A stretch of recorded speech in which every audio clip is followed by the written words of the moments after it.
رحم الله أبا عبد الرحمن كنت أطيب رسول الله صلى الله عليه وسلم فيطوف على نسائه ثم يصبح محرما ينزه طيبا. حدثنا محمد بن بشار قال حدثنا معاذ بن هشام قال حدثني أبي عن قتادة قال حدثنا أنس بن مالك قال كان النبي صلى الله عليه وسلم يدور على نسائه في الساعة الواحدة من الليل والنهار وهن 11. قال قلت لأنس أو كان يطيقه قال كنا نتحدث أنه أوتي قوة 30. عن قتادة إنا نتحدث أننا سنحدثهم 9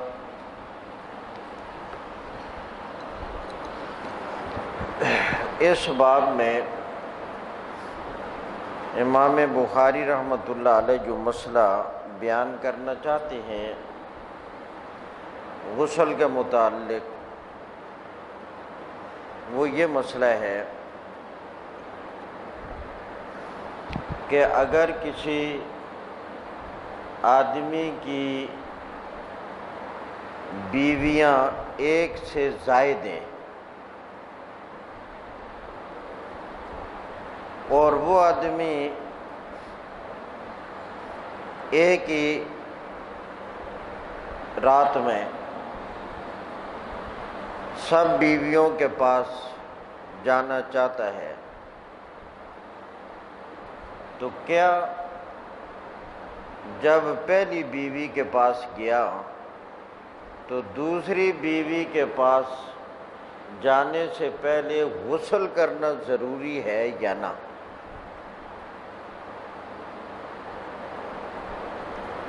کسی آدمی کی ایک سے زائد بیویاں ہوں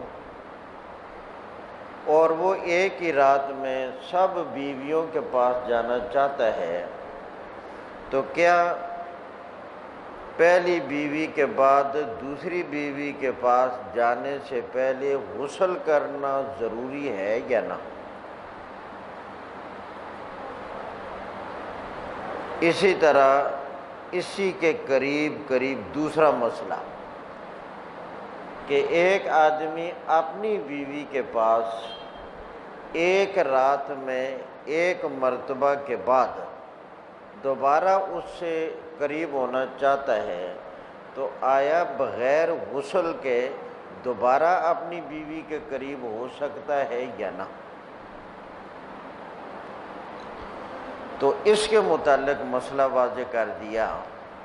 کہ اگر کوئی آدمی اپنی کئی بیویوں کے پاس بغیر غسل کے جانا چاہے تو جا سکتا ہے، جائز ہے، یعنی دوسری بیوی کے پاس جانے سے پہلے غسل کرنا ضروری نہیں ہے. اور اسی طرح اگر آدمی اپنی ایک بیوی کے پاس ایک مرتبہ کے بعد اسی رات میں دوبارہ جانا چاہتا ہے تو دوبارہ جانے کے لیے پہلے غسل کرنا ضروری نہیں ہے.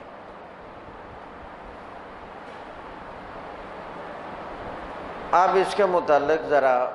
مسئلہ کو میں پورا واضح کرتا ہوں، پھر توجہ رکھنا.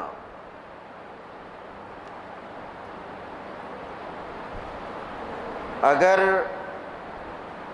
کسی آدمی کی کئی بیویاں ہیں، وہ ان کے پاس ایک ہی رات میں جانا چاہتا ہے یا ایک ہی بیوی کے پاس ایک رات میں ایک سے زیادہ مرتبہ جانا چاہتا ہے، اس کے لیے درمیان میں غسل کر لینا بہتر ہے، غسل کر لینا افضل ہے. اس میں زیادہ طہارت ہے، زیادہ پاکیزگی ہے، اور اس میں نشاط، ایک خوشی کا معاملہ، وہ بھی ذرا پہلے کے مقابلے میں اور بڑھ جاتا ہے۔ تو لہٰذا ایسی صورتحال میں درمیان میں غسل کر لینا بہتر، افضل، اولیٰ تو ضرور ہے، مگر ضروری نہیں ہے۔ اگر کوئی آدمی ایک مرتبہ قریب ہوا پھر دوبارہ ہونا چاہتا ہے تو درمیان میں غسل کر لینا، یا ایک بیوی سے فارغ ہو کر کچھ دیر بعد دوسری بیوی کے پاس جانا چاہتا ہے تو درمیان میں غسل کر لینا بہتر ہے۔ رسول کریم صلی اللہ علیہ وسلم نے ایک مرتبہ ایسا کیا کہ اپنی ازواج کے پاس گئے اور ہر زوجہ کے بعد آپ نے غسل کیا۔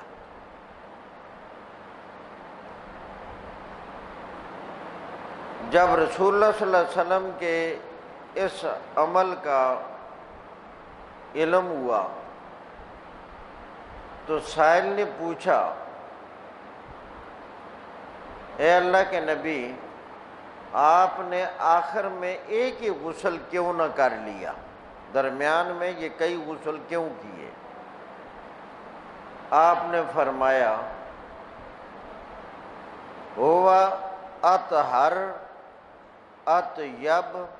ازکا انشط، اس میں صفائی طہارت خوب ہوتی ہے، اور یہ انسان کی طبیعت میں اس اعتبار سے ایک بشاشت اور ہلکا پن پیدا کر دیتا ہے۔ انسان کی طبیعت کا جو ثقل اور بوجھ ہے وہ دور ہو جاتا ہے۔ تو گویا آپ نے اس میں انسان کے لیے ایک طبی فائدہ بیان کیا ہے، تو شرعی اعتبار سے گویا آپ نے اس کو ضروری نہیں قرار دیا۔ سمجھ آ گیا مسئلہ یہ اتنا؟ اور اگر آدمی ایک مرتبہ اور دوسری مرتبہ کے درمیان میں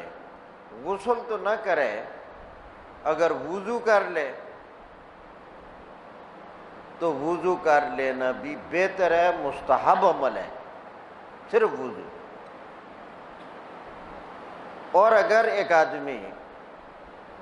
جب دوبارہ قریب ہونا چاہتا ہے اس سے پہلے غسل بھی نہ کرے، وضو بھی نہ کرے، تو یہ بھی بالکل جائز ہے، شرعی طور پر کوئی ممانعت نہیں ہے۔ اس پر امام بخاری نے 2 حدیثیں نقل کر دی ہیں کہ نبی کریم صلی اللہ علیہ وسلم نے اپنی زندگی میں 2 مرتبہ ایسا کیا، 2 مرتبہ، کہ آپ اپنی تمام ازواج کے پاس گئے اور آپ نے ہر زوجہ کے پاس جانے سے پہلے غسل نہیں کیا، بلکہ آخر میں ایک ہی غسل کیا ہے۔ یہ 2 مرتبہ، یہ دونوں ایک ہی واقعہ سے متعلق ہیں۔ سن 10 ہجری میں، سن 10 ہجری، یہ ذرا آپ اندازہ لگیں مسائل کی باریکیاں اور کتنا ایک لطف،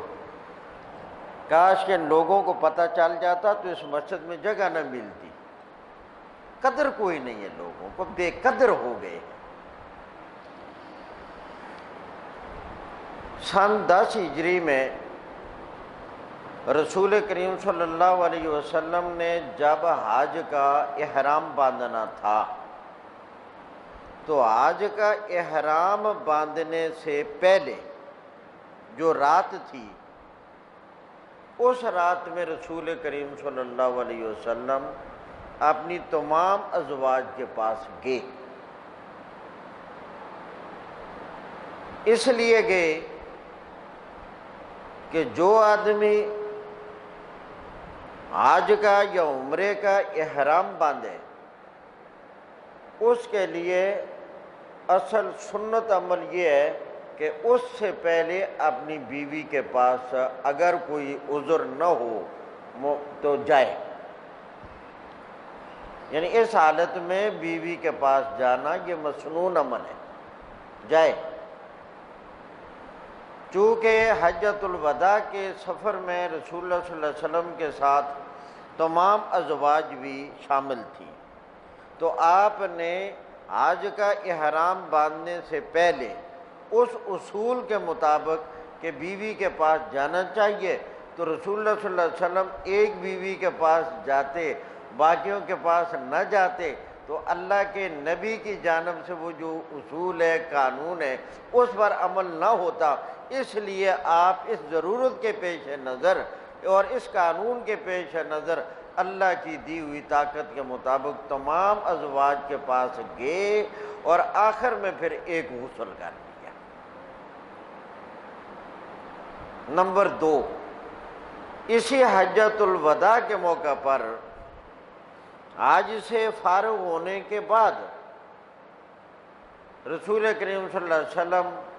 وہاں تمام ازواج کے پاس گئے اور آخر میں آپ نے ایک غسل کر لیا، کیونکہ یہ بھی سنت ہے اور یہ بھی اصول ہے کہ اگر کوئی آدمی حج کے سفر میں ہو اور بیوی ساتھ ہو، جب وہ حج کے احرام سے نکلے تو وہ اپنی بیوی کے پاس جائے۔ اسی اصول کے پیش نظر احرام سے پہلے بھی رسول اللہ صلی اللہ علیہ وسلم تمام ازواج کے پاس گئے اور آخر میں ایک غسل کیا، اور حج کا احرام جب ختم ہوا آخر میں بھی سب ازواج کے پاس گئے اور آخر میں ایک غسل کیا۔ تو اس سے یہ مسئلہ ثابت ہو گیا، اگر کوئی آدمی اپنی بیویوں کے پاس جانا چاہتا ہے تو ہر بیوی کے پاس جانے سے پہلے غسل ضروری نہیں ہے، اگر آخر میں غسل کر لیا جائے تو بالکل ٹھیک۔ اب ترجمے پر غور۔ باب اذا جامع، یہ باب ہے جب کوئی آدمی اپنی بیوی کے قریب ہو جائے، جامع بیوی کے ساتھ قرب، جمع، ثم عاد، اور پھر دوبارہ لوٹ کر جانا چاہتا ہے، ومن دار علی نسائہ، یعنی پہلا مسئلہ ہو گیا ایک ہی بیوی ہو اور اس کے پاس دوبارہ جانا چاہتا ہے۔ آگے دوسرا جز، ومن دار علی نسائہ، جس آدمی کی کئی بیویاں ہوں، اگر وہ اپنی سب بیویوں کے پاس جانا چاہتا ہے، فی غسل واحد، ایک غسل میں، یعنی آخر میں ایک غسل کرے، تو یہ بالکل جائز عمل ہے۔ امام بخاری فرماتے ہیں ہمیں بیان کیا، محمد بن بشار نے، وہ کہتے ہیں ہمیں بیان کیا ابن ابی عدی نے اور یحییٰ بن سعید نے، وہ نقل کرتے ہیں شعبہ سے، وہ ابراہیم بن محمد بن منتشر سے، وہ اپنے باپ سے، قال ذکرتہ لعائشہ، یہ جو ذکرتہ لعائشہ، اس کا ذرا مسئلہ سمجھ لیں پھر ترجمہ کرتے ہیں۔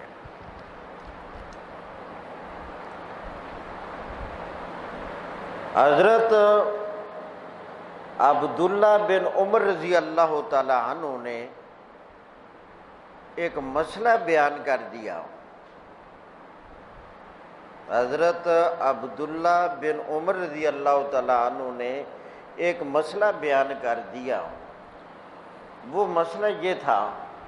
کہ اگر کوئی آدمی حج یا عمرے کا احرام باندھنا چاہتا ہے تو آیا احرام باندھنے سے پہلے، متصل پہلے، کچھ دیر پہلے، وہ خوشبو استعمال کرنا چاہتا ہے، ایسی خوشبو کہ وہ احرام باندھنے کے بعد تک اس کی خوشبو کا اثر رہے، یعنی خوشبو لگائے احرام سے پہلے مگر اس کا اثر خوشبو رہے احرام کے بعد تک، کیونکہ ایسی خوشبو کئی ہوتی ہیں کہ وہ انسان لگائے تو بعض مرتبہ تو ایسی خوشبوئیں کپڑے دھونے کے بعد بھی ان کا اثر رہتا ہے۔ تو چونکہ احرام کی حالت میں خوشبو کا استعمال منع ہے، تو یہ ایک مسئلہ حضرت عبداللہ بن عمر نے بیان کیا کہ اگر کوئی آدمی حج یا عمرے کا احرام باندھے اور احرام باندھنے سے قبل کچھ دیر پہلے وہ خوشبو لگاتا ہے اور اس خوشبو کا اثر اور اس کی خوشبو وہ احرام کے باندھنے کے بعد تک رہتی ہے، تو کیا مسئلہ ہے کہ آیا یہ درست ہے ایسی خوشبو لگانا یا کہ درست نہیں؟ تو عبداللہ بن عمر رضی اللہ تعالیٰ عنہ نے اس کے متعلق مسئلہ بیان کیا کہ ایسی خوشبو آدمی نہیں لگا سکتا، ایسی خوشبو آدمی نہیں لگا سکتا۔ اب جن لوگوں نے یہ مسئلہ سنا تھا انہیں اس مسئلے میں تھوڑا سا تردد ہوا، شک گزرا کہ آیا عبداللہ بن عمر رضی اللہ تعالیٰ عنہ سے یہ مسئلہ بتانے میں کوئی غلطی تو نہیں ہو گئی؟ لہذا انہوں نے اپنا شک دور کرنے کے لیے، اپنا تردد اور وہم دور کرنے کے لیے فیصلہ کیا کہ یہ مسئلہ پوچھ لیا جائے ام المومنین حضرت عائشہ رضی اللہ تعالیٰ عنہ سے۔ چنانچہ اسی کے پیش نظر حضرت عائشہ کے پاس حاضر ہوئے اور مسئلہ پوچھا کہ یہ ہمارا اس مسئلے میں ذرا تردد سا ہے، کیا احرام سے قبل خوشبو لگانا، ایسی خوشبو کہ جس کا اثر احرام کے بعد بھی رہے، کیا یہ جائز ہے یا ناجائز ہے؟ اور انہوں نے باقاعدہ حوالہ دیا کہ حضرت عبداللہ بن عمر رضی اللہ تعالیٰ عنہ نے یہ مسئلہ بتایا ہے کہ ایسی خوشبو استعمال کرنا جائز ہو نہیں۔ ام المومنین حضرت عائشہ رضی اللہ تعالیٰ عنہ نے اس کا جواب دیا، اور جواب دینے سے پہلے حضرت عبداللہ بن عمر کے لیے دعا فرمائی کہ اللہ ابو عبد الرحمن پر، ابو عبد الرحمن عبداللہ بن عمر کی کنیت ہے، اللہ ابو عبد الرحمن پر اپنا رحم کرے، اللہ ان پر رحم کرے، ان سے یہ مسئلہ بیان کرنے میں غلطی ہو گئی ہے۔ پھر ام المومنین نے بتایا کہ ایسے خوشبو لگانا کہ احرام کے بعد تک اس کا اثر رہے مگر خوشبو لگائی پہلے جائے تو یہ بالکل جائز ہے، اس میں کوئی حرج نہیں۔ انہوں نے پھر یہ واقعہ بتایا کہ احرام سے قبل رسول کریم صلی اللہ علیہ وسلم کو میں نے خود ایک خوشبو تیار کر کے لگائی، خوشبو تیار بھی میں نے کی، ام المومنین فرماتی ہیں، وہ میں نے آپ کے جسم پر لگائی، آپ کے سر مبارک میں بھی لگائی، اور وہ ایسی تھی کہ کچھ رنگ بھی چھوڑتی تھی۔ جب نبی علیہ السلام نے غسل کیا، غسل کے بعد احرام باندھا، تو احرام کے بعد بھی اس کی رنگت وہ آپ کے سر کی مانگ کے اندر بالکل نمایاں نظر آ رہی تھی۔ میں نے خوشبو تیار کی احرام سے پہلے والی رات، وہ میں نے تیار بھی خود کی، اور نبی علیہ السلام کو میں نے اپنے ہاتھوں سے وہ خوشبو لگائی بھی۔ اور اس رات نبی کریم صلی اللہ علیہ وسلم پھر تمام ازواج کے پاس گئے، اور آخر میں آپ نے ایک ہی غسل کیا، اور وہ خوشبو پہلے والی غسل کے بعد، احرام کے بعد بھی بالکل مہک رہی تھی۔ تو جب رسول اللہ نے اس حالت میں ایسی خوشبو استعمال کی ہے تو معلوم ہوا کہ اگر کوئی آدمی احرام سے پہلے خوشبو استعمال کر لیتا ہے کہ جس کی خوشبو احرام کے بعد تک باقی رہے، یہ جائز ہے، اس میں کوئی ممانعت نہیں۔ احرام باندھنے کے بعد خوشبو استعمال کرنا ناجائز ہے۔ آئی بات سمجھ؟ یہ یہاں ذرا بڑا مختصر ہے، میں نے ذرا وضاحت سے بتا دیا۔ قال ذکرتہ، محمد بن ابراہیم راوی کہتے ہیں کہ میرے والد نے فرمایا ذکرتہ، میں نے حضرت عبداللہ بن عمر والا مسئلہ ذکر کیا، میں نے حضرت عبداللہ بن عمر والا مسئلہ، بات یعنی لمبی تھی، راوی نے بھی یہاں مختصر کوشش کی ہے، مسئلہ مشہور تھا۔ قال، کہا، ذکرتہ، میں نے ذکر کیا وہ عبداللہ بن عمر والا مسئلہ، لعائشہ تھا، حضرت عائشہ کے سامنے، فقالت، حضرت عائشہ نے فرمایا یرحم اللہ ابا عبد الرحمن، اللہ کریم رحم کرے ابو عبد الرحمن پر، مسئلہ بتانے میں ان سے غلطی ہو گئی۔ کنت اطیب رسول اللہ صلی اللہ علیہ وسلم، میں خوشبو لگایا کرتی تھی رسول کریم صلی اللہ علیہ وسلم کو، یا میں نے خوشبو لگائی تھی رسول اللہ صلی اللہ علیہ وسلم کو، اور خوشبو لگانے کے بعد فیطوف علی نسائہ، اللہ کے پاک پیغمبر اپنی تمام ازواج کے پاس گئے، ثم یصبح محرما،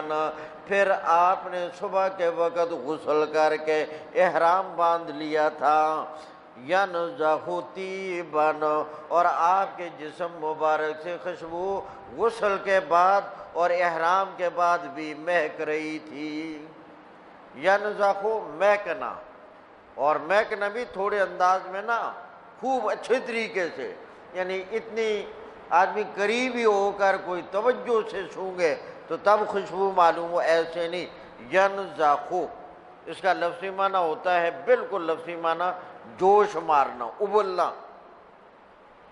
سورہ رحمان میں اللہ تعالیٰ نے فرمایا ہے فیہما عینان نضاختان،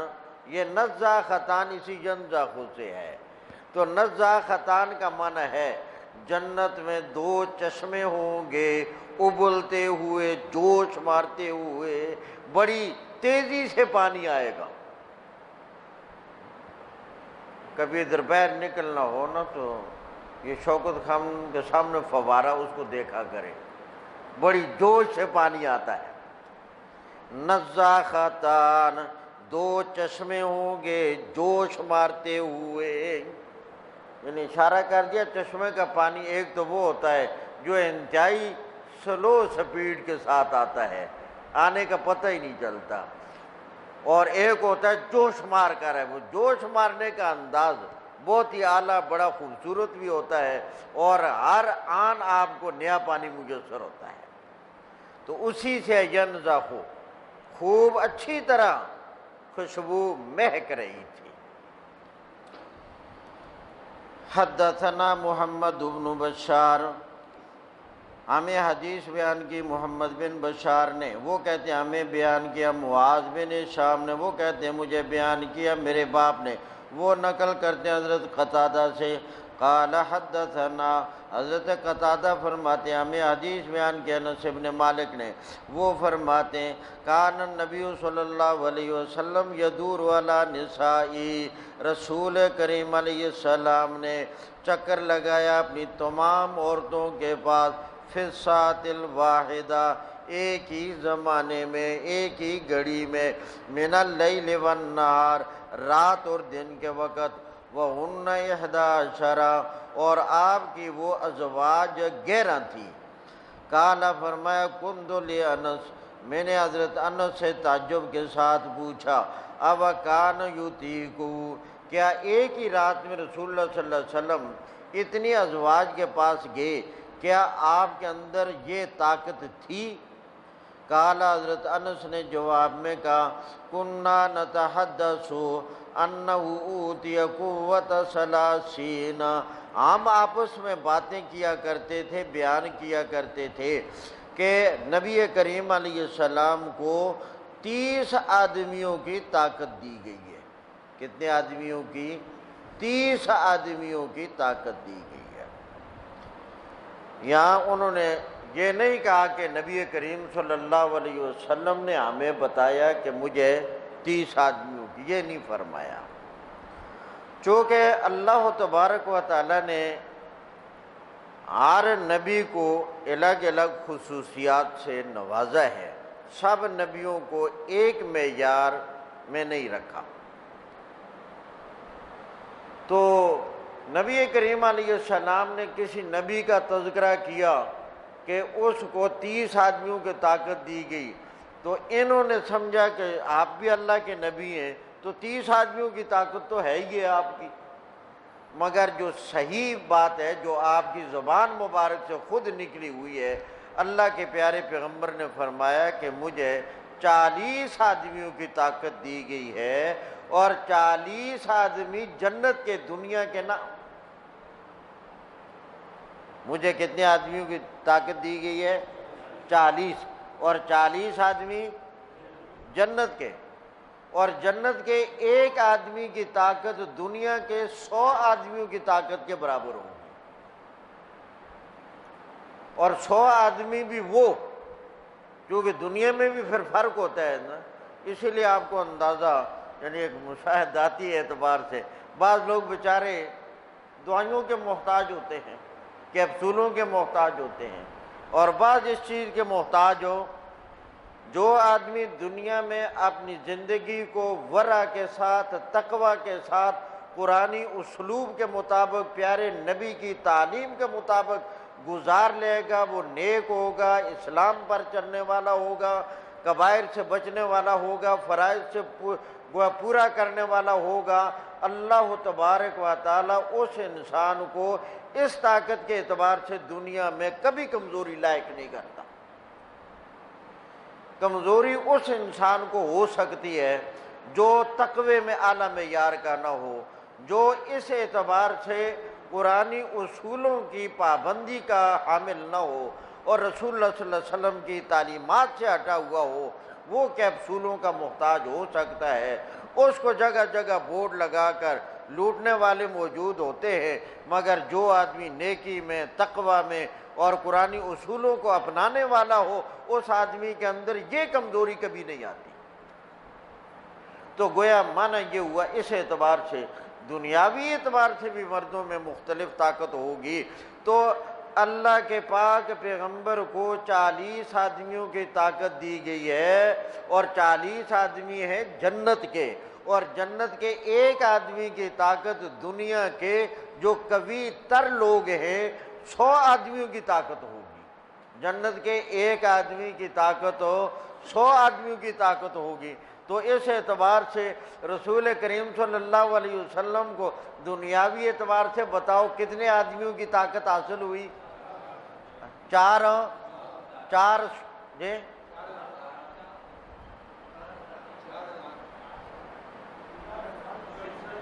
400 یا 4000؟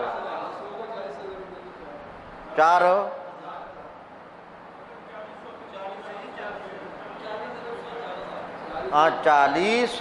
اور ایک 100 کے برابر، تو 40 کو 100 سے ضرب دی تو کتنے ہو گئے؟ جب 100 کو 40 سے ضرب دیں تو وہی بات ہے، کتنے ہو گئے؟ 4000۔ اس سے آپ نبی کریم علیہ السلام کی قوت کا اندازہ لگا لیں۔ بعض مستشرقین اور یہ یورپی کافر نبی کریم صلی اللہ علیہ وسلم کی ذات بابرکات کے بارے میں جو بے ادبی اور گستاخیاں کرتے ہیں، جس طرح وہ پچھلے دنوں میں وہ خاکے وغیرہ آئے تھے، آپ کو معلوم ہی ہوگا کہ ان خاکوں کی بنیاد کیا تھی، اس میں کیا کچھ ہوگا۔ تو اس کی سب سے بنیادی آپ کے اسی ذاتی کردار پر ان خبیثوں نے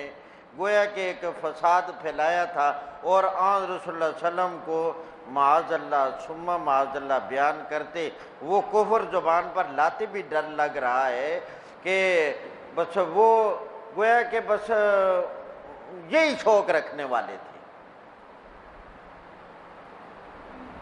تو اگر یہی شوق رکھنے والے ہوتے تو دنیا کا ایک آدمی کو جو امتی اللہ کے نبی کا اس کو اجازت دی گئی ہے 4 شادیاں کرنے کی۔ 4 شادیاں عام امتی کو۔ اب اللہ کے پاک پیغمبر کی طاقت دنیا کے مردوں کے حساب سے 4000 کے برابر ہے، تو 4 شادیوں کی طاقت کے اعتبار سے آپ میں اللہ نے جو امتی کا ہے اس حساب سے کتنی طاقت موجود ہے؟ 16,000 عورتوں کی۔ 4000 کو 4 سے ضرب دو تو کتنی بنتی ہیں؟ 16,000۔ اب طاقت میرے رب نے اللہ کے پاک پیغمبر کی نبی ہونے والی وہ تو الگ بات، جو امتی کو گویا کہ یہ دیا گیا ہے، آپ اسی کم از کم طاقت کا حساب کر لیں تو 16,000 کی طاقت موجود ہے۔ اس کے باوجود اللہ کے پاک پیغمبر کی 11 بیویاں ہیں، اور وہ بھی یک مشت نہیں ہوئی، 2 کا انتقال پہلے ہو گیا، بعد میں 9 رہیں اور 2 باندیاں تھیں، تو 9 بیویاں 2 باندیاں، ایک ماریہ کبتیہ اور ایک کا شاید آپ نے نام بھی نہ سنا ہو، حضرت ریحانہ۔ تو یہ 2 باندیاں ملا کر تعداد یک وقت 11 ہوئی۔ تو 4000 کی طاقت والا 11 پر اگر اکتفا کرتا ہے، اور وہ بھی یہ میں نے آپ کو بتایا ہے کہ اس طرح سب کے پاس جانا، اس کے 2 واقعات یہ ہیں اور ایک واقعہ اور ہے، 3 واقعات کے علاوہ ملتے نہیں۔ تو اللہ کے پاک پیغمبر کا کیا وہ تصور تھا جو یہ خبیث پیش کر رہے ہیں؟ تو آگی بات سمجھ۔ قَالَ كُنَّا نَتَحَدَّثُ، ہم بیان کیا کرتے تھے آپس میں، أَنَّهُ أُوتِيَ قُوَّةَ ثَلَاثِينَ، نبی کریم علیہ السلام کو 30 آدمیوں کی طاقت دی گئی ہے۔ عن قتادہ، حضرت قتادہ فرماتے ہیں، اِنَّا نَتَحَدَّثُ، بے شک ہم بیان کرتے ہیں، ان انسن حدثہم، حضرت انس رضی اللہ تعالیٰ عنہ نے ان سے بیان کیا، 9 نسوتن، اللہ کے پاک پیغمبر کی 9 بیویاں تھیں۔ یہ مسئلہ سمجھ آ گیا اچھی طرح؟ وہ سارے پریشان جی نظر آندے ہو، پتہ نہیں کیا گل ہے؟ ہاں ہاں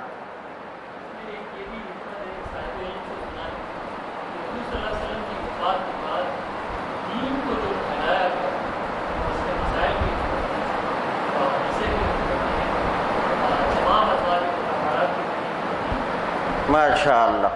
یہ تو آپ نے جو بات کی ہے بالکل درست ہے، اور اس مسئلے پر چونکہ میں اس طرف آیا نہیں کہ آیا تعدد ازواج کی حکمتیں کیا تھیں، تو تعدد ازواج نبی کی حکمت نہیں، حکمتیں تھیں، ان میں سے ایک حکمت یہی ہے جو آپ نے بیان کر دی، اور باقی انشاءاللہ ہم بھی آگے جب اس مقام تک پہنچیں گے تو بے شمار حکمتیں آپ کے سامنے آئیں گی، پھر دماغ صحیح روشن ہوگا کہ فی الواقع، اور پھر آپ کو سمجھ آئے گا یہ الو کے پٹھے کتنا بڑا جھوٹ بولتے ہیں، اور ہمارے نبی پاک صلی اللہ علیہ وسلم کی ذات بابرکات میں گستاخی کر کے ہماری غیرت ایمانی کو کتنا للکارتے ہیں۔ بالکل ٹھیک ہے۔ اگلا باب، باب غسل المزی والوضوء منہ۔ پہلے مسئلہ سمجھ لیں پھر ترجمہ کرتے ہیں۔ مسئلہ یہ ہے کہ انسان کی جو شرمگاہ ہے، پیشاب والی نالی، اس سے عموماً عادتاً جو مواد خارج ہوتا ہے، ایک تو ہو گیا پیشاب، روزانہ ہی ہوتا ہے، بار بار ہوتا ہے، اللہ بچائے شوگر والوں کو تو آرام ہی نہیں ملتا، جو شوگر والے نہ ہوں ان کو ذرا کم مقدار میں آئے گا، مگر دن میں کئی مرتبہ آئے گا۔ بعض مرتبہ شوگر نہ بھی ہو تو میں کہا کرتا ہوں اپنے علاقے میں، یہاں تو اتنا فائدہ نہیں، کہ بھائی جس آدمی کے ساتھ آدمی کو دشمنی ہو اور وہ آدمی ہو نمازی، دشمنی ہو اور وہ خاموش طریقے سے ذرا دشمنی کا غصہ ٹھنڈا کرنا چاہے، وہ آدمی ہو نمازی، زمانہ ہو سردیوں کا، اس کو خوب چائے پلائے، پھر بار بار پیشاب کرے گا تو وہاں وضو کرنا بڑا مشکل کام ہے۔ پنجاب میں روزہ رکھنا بڑا کام ہے، اور اس علاقے میں وضو کر کے نماز پڑھنا بڑا مشکل کام ہے۔ اسی لیے وہاں ہمارے علاقے، آپ کو یقین شاید نہ آئے، ایسے لوگ بھی ہیں جو صبح کو وضو کرتے ہیں، عشاء کی نماز بھی اسی کے ساتھ پڑھتے ہیں، اور 4 نمازیں ایک وضو کے ساتھ پڑھنا، یہ تو مجھ جیسا گنہگار کمزور اب بھی کر سکتا ہے، بلکہ ہوتا ہے کئی مرتبہ۔ ظہر کے وضو سے عشاء کی نماز۔ تو پیشاب ایک یہ ہے۔ نمبر 2، مادہ منویہ، جب انسان اپنی بیوی سے قرب اختیار کرتا ہے، اس وقت جس مادے کا خروج ہوتا ہے اس کو کہتے ہیں مادہ منویہ۔ دوسری چیز یہ ہے۔ تیسری چیز کو کہا جاتا ہے ودی۔ ودی یہ ہوتی ہے کہ بعض اوقات انسان کو کوئی، یہ ہوتے بیماری کی وجہ سے ہے، جس انسان کو جگر کی گرمی ستائے تو جب وہ پیشاب کرنے لگے، پیشاب سے پہلے چند سفید رنگ کے قطرے آ جاتے ہیں، یا پیشاب کرنے کے آخر میں چند قطرے آ جاتے ہیں سفید رنگ کے، اور یا بعض اوقات ایسا ہوتا ہے کہ انسان کوئی وزنی چیز اٹھائے، وزن اٹھائے، تو اس سے بھی وہ سفید چند قطرات نکل آتے ہیں، یا بعض اوقات ایسا بھی ہوتا ہے انسان اونچی جگہ سے نیچے اترے زور کے ساتھ، اس وقت بھی وہ چند قطرے نکل آتے ہیں، یا بعض اوقات ایسا ہوتا ہے آدمی کسی بلندی پر چڑھنا چاہے، فاصلہ ذرا زیادہ ہو اور جسم کو زور لگا کر طاقت کے ساتھ اوپر چڑھے، پھر بھی وہ ودی والے چند سفید قطرات نکل آتے ہیں۔ یہ ہے تیسری چیز۔ آئی سمجھ؟ چوتھی چیز ہے، اس کو کہتے ہیں مزی۔ مزی یہ ہوتی ہے کہ انسان اپنی بیوی کے پاس ہو تو بیوی کے پاس ہونے کی وجہ سے انسان کی طبیعت میں ذرا ایک نشاط ابھار سا آئے، اور اس میں پھر کچھ مواد سا خارج ہو جاتا ہے، صرف پاس لیٹنے کی وجہ سے یا ہاتھ وغیرہ پکڑنے کی وجہ سے، بس اتنا ہی آگے آپ خود ہی سمجھ جائیں۔ تو اس دوران کچھ معمولی سی رطوبت آ جاتی ہے، اس رطوبت کو کہتے ہیں مزی۔ بات سمجھ آ گئی کہ نہ؟ اس باب میں یہ جو ابھی آپ کے سامنے ہے، یہ جو نمبر 4 چیز خارج ہوتی ہے انسان کی شرمگاہ سے، اس کے بارے میں مسئلہ بیان کیا گیا ہے کہ یہ تکلیف حضرت علی رضی اللہ تعالیٰ عنہ نے اپنے اندر بڑی شدت سے محسوس کی کہ مجھے یہ مزی آتی ہے، بلکہ انا رجل مزاح، یعنی بہت زیادہ۔ اب یہ مسئلہ معلوم کرنا چاہتے تھے کہ آیا مزی کے خروج سے غسل کرنا پڑے گا یا کہ وضو کافی ہو جائے گا؟ یہ حضرت علی رضی اللہ تعالیٰ عنہ کو تردد تھا۔ اب انہوں نے ارادہ کیا کہ میں نبی علیہ السلام سے مسئلہ پوچھوں، مگر نبی علیہ السلام کے داماد ہونے کی وجہ سے وہ جو طبعی حیا ہوتا ہے اور ہونا چاہیے، وہ مانے آ گیا کہ میں کس طریقے سے یہ مسئلہ پوچھوں۔ آج رسول اللہ علیہ وسلم کی بیٹی میرے نکاح میں ہے، تو جو طبعی حیا ہوتا ہے تو ظاہر ہے باپ کے اندر ان جیسے معاملات میں، اولاد کے مقابلے میں، اولاد کے اندر باپ کے مقابلے میں حجابات تو ہوتے ہیں، پھر سسر اور داماد کے درمیان یہ طبی تقاضے ہیں۔ تو حضرت علی رضی اللہ تعالی عنہ نے مسئلہ بھی معلوم کرنا تھا اور خود حیا بھی، شرم بھی محسوس کر رہے تھے، تو انہوں نے پھر یہ مسئلہ معلوم کرنے کے لیے آپ نے دو دوستوں کو علیحدہ علیحدہ کہا۔ ایک حضرت مقداد بن اسود رضی اللہ تعالیٰ عنہ کو کہ یہ مسئلہ ہے میرا، آپ رسول اللہ سے یہ پوچھ دیں، مگر میرے حوالے سے نہ پوچھنا، یہی کہنا کہ ایک آدمی ہو، اس کی ایسی صورتحال ہو تو آیا اس کے لیے غسل ہے یا وضو ہے۔ اور یہی مسئلہ انہوں نے اپنے دوسرے دوست حضرت عمار بن یاسر کو کہا کہ آپ نبی علیہ السلام سے پوچھ دیں۔ بات سمجھ آئی کہ نہ؟ اب مسئلہ یہ سب سے پہلے پیش آیا حضرت علی رضی اللہ تعالیٰ عنہ کو، اور انہوں نے شرم کی وجہ سے خود پوچھنے کی جرت کی نہ، تو دو آدمیوں کو کہا، ایک کا نام کیا ہے؟ حضرت مقداد بن اسود، مقداد نام ہے اصل، اور دوسرے حضرت عمار بن یاسر، عمار، ان کو کیا۔ اب ان دونوں بزرگوں نے اپنے طور پر رسول اللہ صلی اللہ علیہ وسلم سے یہ مسئلہ معلوم کیا۔ نبی علیہ السلام نے اس کے جواب میں ارشاد فرمایا کہ ایسے آدمی کے لیے ایسی صورتحال میں غسل ضروری نہیں ہے، وہ صرف وضو کرے گا، تو مسئلہ واضح ہو۔ اب اسی سے دیکھو کتنی قیمتی باتیں، کیا بہترین ایک تہذیب، اسلام کا مزاج دیکھیے کہ جہاں آدمی کو کوئی مسئلہ معلوم کرنے کے لیے کسی وجہ سے، کسی عذر سے، وجہ عذر ہو تو تب عذر مانے ہو، وہ پوچھ نہ سکے تو یہ مطلب نہیں ہے کہ مسئلہ نہ پوچھے، وہ کسی اور کے ذریعے سے پوچھ لے جس کے حق میں وہ عذر نہ ہو۔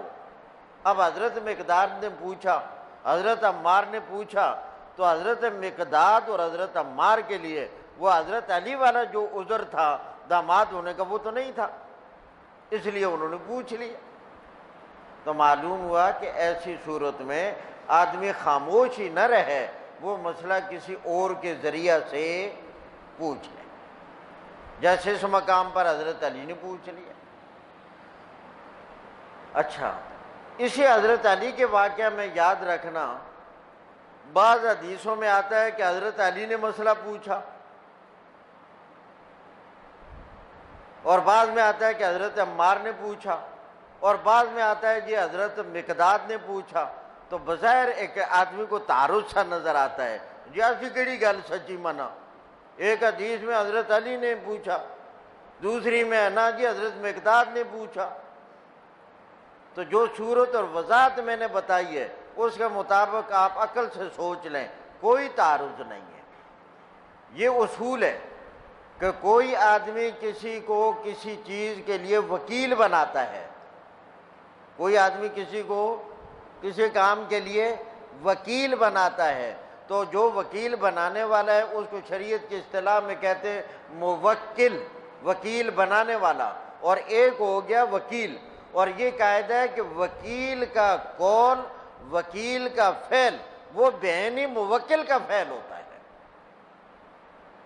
لہذا اگر اس وکیل والے فعل کے بجائے اس فعل اور قول کی نسبت موکل کی طرف کر دی جائے تو یہ بالکل جائز ہوتی ہے۔ تو حضرت علی نے پوچھا، گویا انہوں نے جن حضرات کو وکیل بنایا تھا انہوں نے پوچھا، تو گویا حضرت علی نے پوچھا، لہذا نسبت درست ہے، کیونکہ موکل کی طرف اس فعل کی نسبت کرنا جائز ہے۔ اور جس حدیث میں آ گیا کہ حضرت عمار نے پوچھا، بالکل ٹھیک ہے، حضرت علی نے ان کو بھی کہا تھا، اور جس حدیث میں حضرت مقداد نے پوچھا، بالکل ٹھیک ہے، انہوں نے حضرت مقداد کو بھی کہا تھا۔ تو مسئلہ واضح ہو گیا ہے کہ نہیں؟ اب ترجمے پر ہو۔ باب غسل المزی، یہ باب مزی کو دھو لینے کا بیان۔ غسل غین کی زبر کے ساتھ ہو تو اس کا معنی ہوتا ہے دھونا، غین کی پیش کے ساتھ ہو تو اس کے دو معنی ہوتے ہیں، ایک معنی ہوتا ہے غسل کرنا اور دوسرا معنی ہوتا ہے غسل کا پانی۔ اسی لیے آپ نے پیچھے پڑھا ہے، ام المومنین نے فرمایا وَذَاتُ غُسْلًا، میں نے رسول اللہ کے لیے غسل کا پانی رکھا، وَالْوُضُوء مِنْهُ، اور مزی خارج ہونے کی وجہ سے وضو کرنے کا بیان، وضو ہوگا۔ حدثنا ابو الولید، امام بخاری فرماتے ہیں ہمیں حدیث بیان کیا ابو الولید نے، وہ کہتے ہیں ہمیں بیان کیا زائدہ نے، وہ نقل کرتے ابو حسین سے، وہ نقل کرتے ابو عبد الرحمن سے، وہ نقل کرتے حضرت علی رضی اللہ تعالیٰ عنہ سے، قال، حضرت علی رضی اللہ تعالیٰ عنہ نے فرمایا کنت رجلا مزاء، میں ایک ایسا آدمی تھا کہ مجھے بہت زیادہ شکایت اور کثرت سے مزی آتی تھی، فَأَمَرْتُ رَجُلًا، میں نے ایک آدمی کو حکم دیا أَن يَسْأَلَ النَّبِيَّ صلی اللہ علیہ وسلم، کہ وہ نبی کریم علیہ السلام سے اس کے متعلق مجھے مسئلہ پوچھ کر دے دے۔ کیوں؟ میں نے خود کیوں نہ پوچھا؟ لِمَكَانِ ابْنَتِهِ، اللہ کے پاک پیغمبر کی بیٹی اور لخت جگر میرے نکاح میں تھی، اس شرم کی وجہ سے خود میں نے پوچھنے کی جسارت۔ فَسَأَلَ، تو جس آدمی کو کہا تھا، حکم دیا تھا، اس نے مسئلہ پوچھا، فقال، نبی کریم علیہ السلام نے فرمایا نہ غسل کرنے کی ضرورت نہیں ہے، توضأ، صرف وضو کر لیا کر، وغسل ذکرک،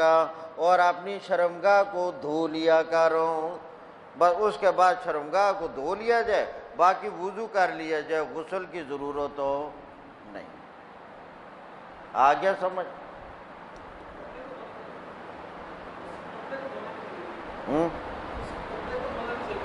اگر کپڑے کے ساتھ لگ جائے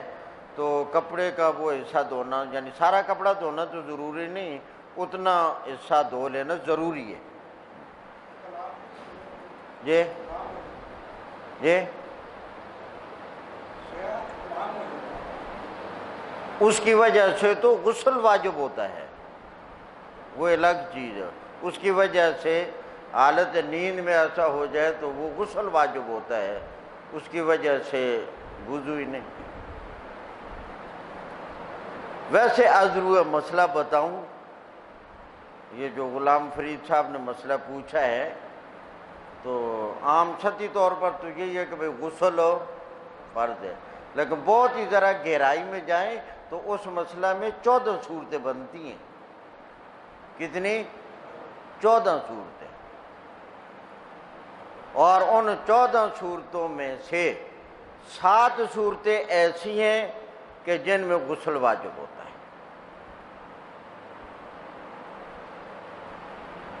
اور ان میں سے 4 صورتیں ایسی ہیں کہ اس میں وضو ہوتا ہے، اور 3 صورتوں میں ذرا زیادہ تفصیل ہے، مگر چلو ہم اتنا زیادہ فی الحال آپ کو پریشانی میں نہیں ڈالتے۔ تو حالت خواب میں اگر ایسا ہو گیا اور کپڑے خراب ہو گئے تو غسل فرض ہوتا ہے، بس۔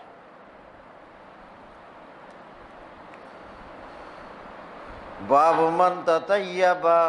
ثم اغتسل وبقی اثر الطیب، امام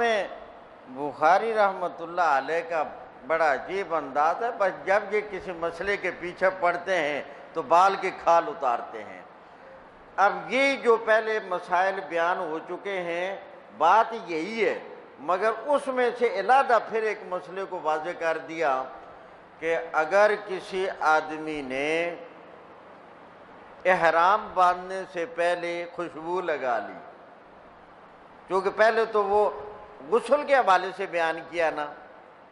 اب مستقل عنوان اسی مسئلے کا، اور حدیثیں وہی ہیں کہ اگر کوئی آدمی احرام باندھنے سے پہلے خوشبو لگا لیتا ہے،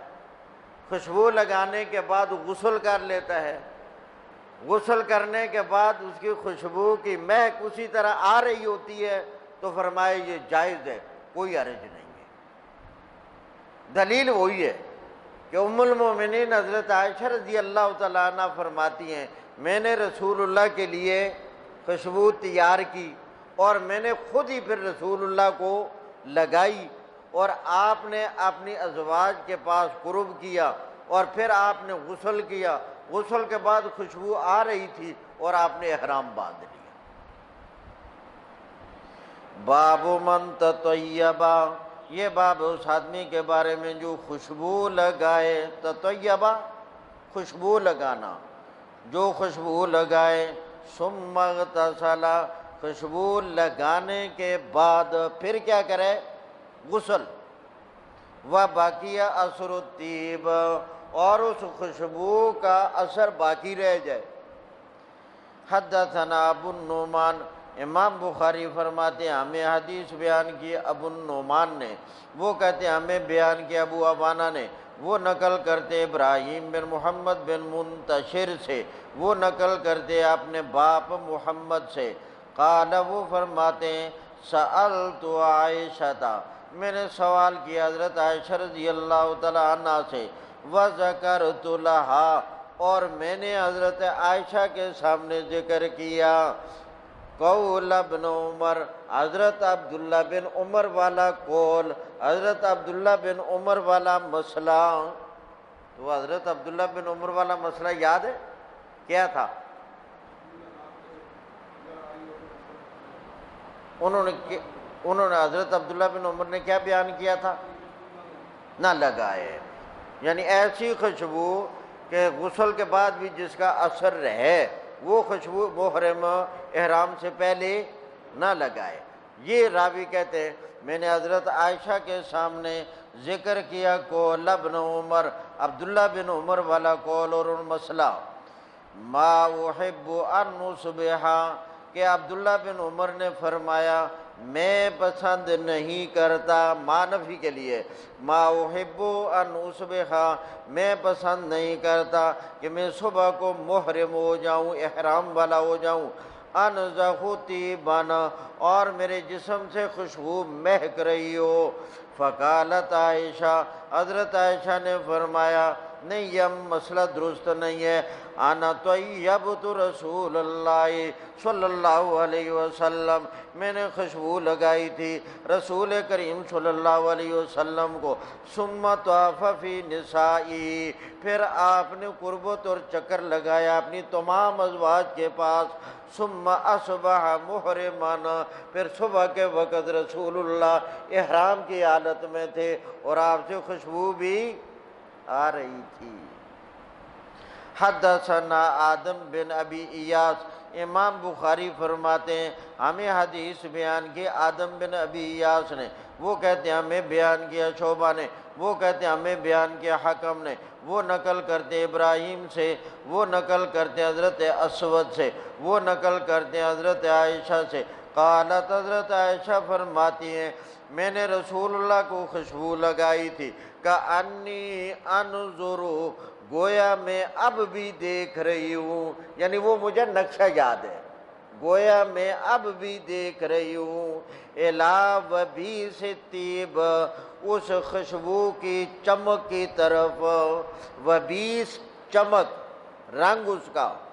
فی مفرق النبی صلی اللہ علیہ وسلم، رسول اللہ کی مانگ کے درمیان، یہ سر کی آپ مانگ نکالتے تھے، بالکل درمیان سے کچھ بال ادھر کچھ بال ادھر، وَهُوَ مُحْرِمٌ، اور نبی کریم صلی اللہ علیہ وسلم احرام کی حالت میں تھے۔ آگے مسئلہ سمجھ۔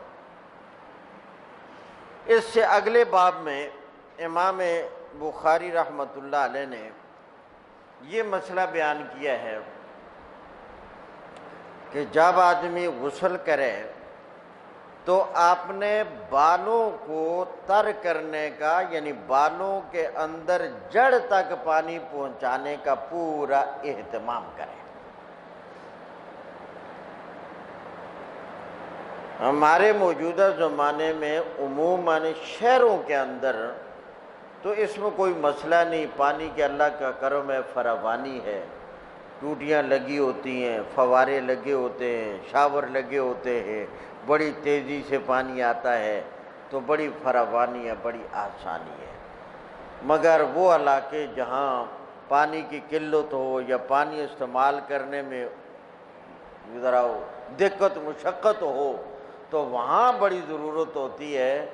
کہ انسان پورا اہتمام کرے کہ بالوں کی جڑوں تک پانی پہنچ جائے۔ رسول کریم صلی اللہ علیہ وسلم جب غسل کرتے تھے تو آپ نے بالوں کا باقاعدہ خلال کرتے تھے، یعنی انگلیوں کو پانی میں بھگو کر بالوں کے اندر اچھی طرح داخل کرتے تھے۔ داڑھی ہو گیا، سر مبارک ہو گیا، تو بالوں کا خلال کرنا تاکہ تسلی اہتمام مقصود ہے۔ اور جب آپ کو یہ یقین ہو جاتا، تسلی ہوتی کہ بالوں کی اندر جڑوں تک پانی پہنچ گیا ہے، پھر سارے جسم پانی بہا کر غسل کر لیتے تھے۔ باب تخلیل الشعر، یہ باب بالوں کا خلال کرنے کا بیان۔ شعر بمعنی بال اور تخلیل بمعنی خلال کرنا، یعنی انگلیوں کو پانی سے بھگو کر اچھی طرح بالوں میں تاکہ بال جڑوں تک بھیگ جائیں۔ حتی اذا ظن، یہاں تک کہ جب گمان کر لیتے کہ انہو قد اروا بشرتہ،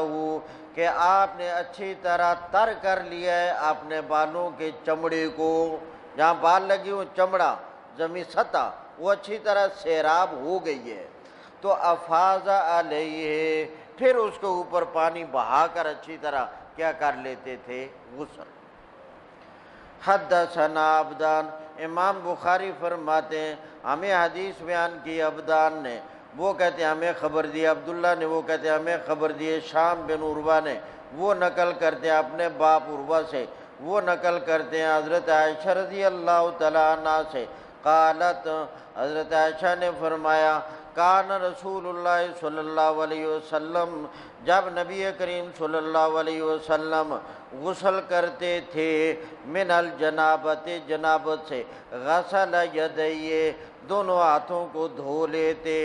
وتوضأ، اور وضو کرتے، وضوءہ للصلاۃ، پورا وضو کرنا جس طرح نماز کے لیے وضو ہوتا ہے، ثم اغتسل،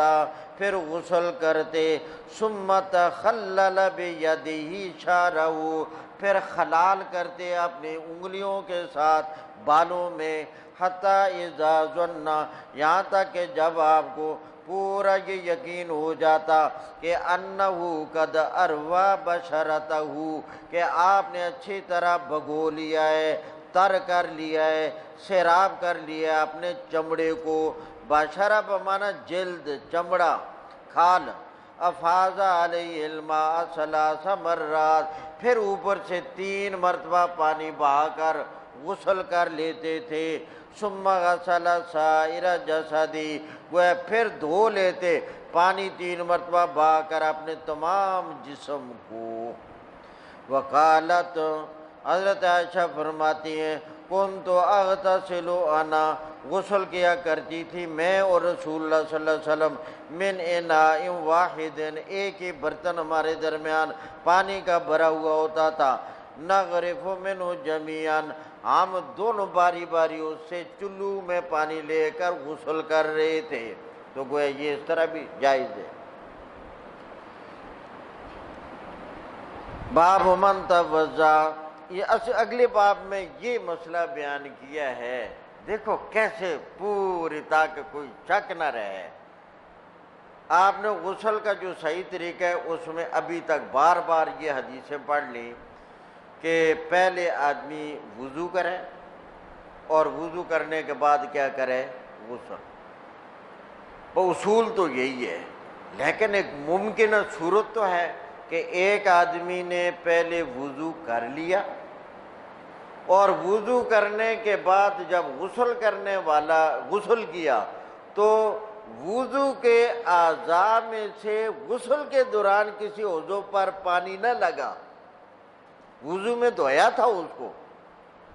مگر غسل کرتے ہوئے غسل والا پانی اس عضو کو نہ لگا، تو آیا غسل ہو جائے گا یا نہ؟ تو فرماتے غسل ہو جائے گا۔ سمجھ آ گئی کہ نا؟ ایک آدمی نے وضو کیا ہے، اب وضو میں آپ جانتے ہیں کلی بھی کرنی ہے، ناک میں بھی پانی ڈالنا ہے، پورا وضو ہوا۔ اچھا جب وہ غسل کرنے لگا، فرض کرو یہی بات ہوئی کہ اس نے کلی نہ کی، تو آیا غسل ہو جائے گا یا نہ؟ کہتے ہیں اگر وضو میں کلی کر لی ہے اور غسل کے دوران نہ کی تو غسل ہو جائے گا۔ یا ایسی کوئی بھی عضو، کوئی بھی جسم کا وہ حصہ جو وضو میں اس دوران دھو لیا تھا مگر غسل کے دوران اس پر پانی نہ لگا، تو آیا غسل ہو گیا یا نہ؟ کہتے ہیں غسل ہو گیا۔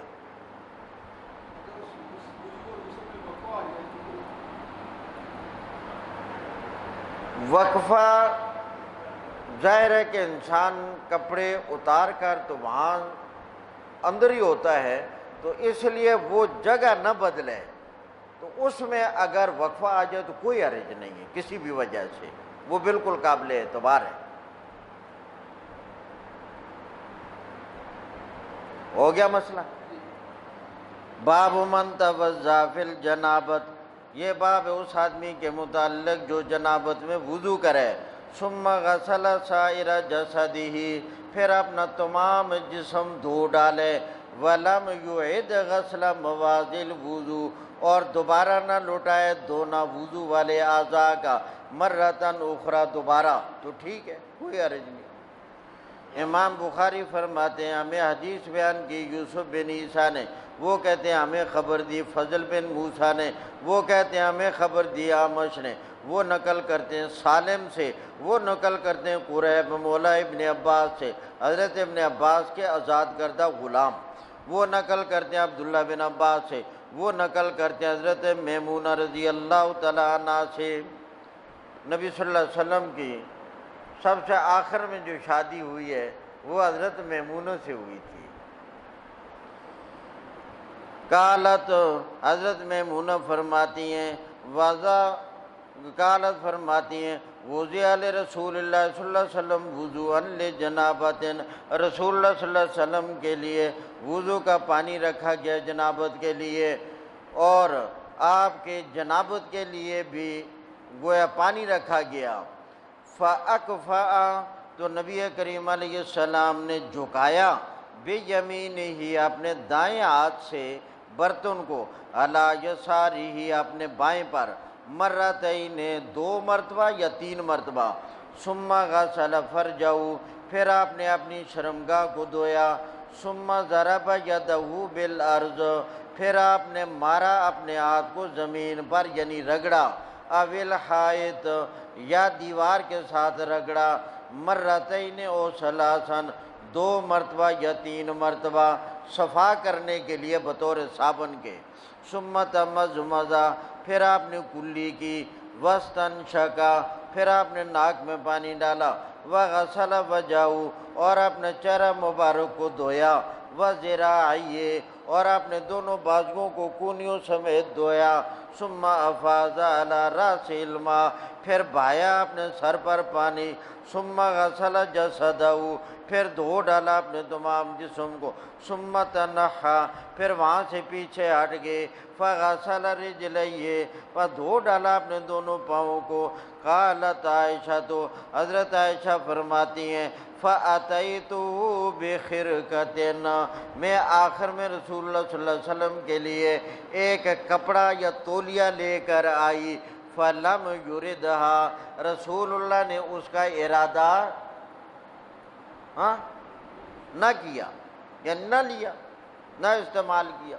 فَجَعَلَ يَنْفُضُ بِيَدِهِ، اور نبی کریم علیہ السلام اپنے ہاتھوں کو ایسے جاڑ رہے تھے، وہ پانی کے قطرات، تو تولیہ اگر آدمی نہ بھی استعمال کرے، ٹھنڈک وغیرہ کے لیے غسل ہو تو بالکل ٹھیک ہے۔ اتنا ہی کافی ہے میرا خیال ہے۔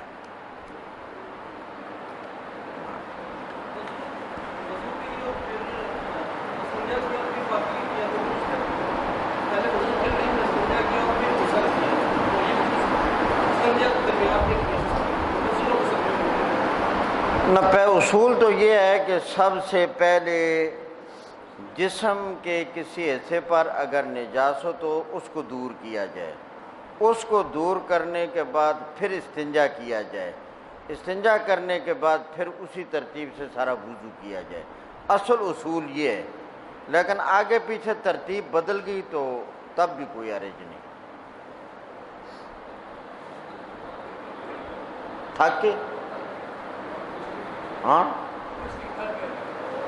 وہ تو آپ پہلے بتا دیتے، پہلے چھٹی کر دیتے، لیکن بتانا نہیں آپ نے کبھی۔ ویسے یعنی سیاسی بیان ہے۔ الحمدللہ رب العالمین والصلاة والسلام علی سید الانبیاء اللہم احسن عاقبتنا فی الامور کلہا واجرنا من خزی الدنیا وعذاب الآخرہ برحمتک۔ کل بھارپور درس میں آنا۔